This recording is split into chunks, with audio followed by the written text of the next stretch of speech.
बंटी एक बंदर था जो अपने माँ बाप के साथ जंगल में रहता था। वो तीन भाई थे। बंटी सबसे छोटा था। जंगल के एक दरख्त पर उनका बसीरा था। वो तीनों शाम होते ही नदी के किनारे खेलने चले जाते।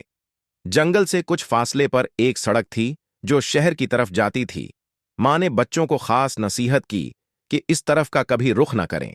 सबसे बड़ा भाई समझदार था और माँ की बात मानता था, जबकि बंटी और मंझला भाई माँ की बातों पर ध्यान नहीं देते थे।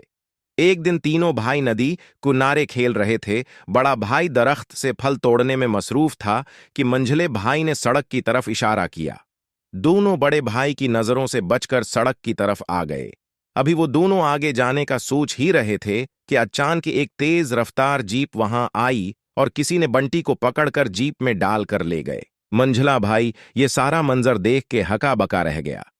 जब बंटी को होश आया तो उसने खुद को एक पंजरे में बंद पाया। उसने आसपास नजर दौड़ाई। हर जगह पंजरे ही पंजरे थे, जिनमें मुख्तलिफ जानवर कैद थे।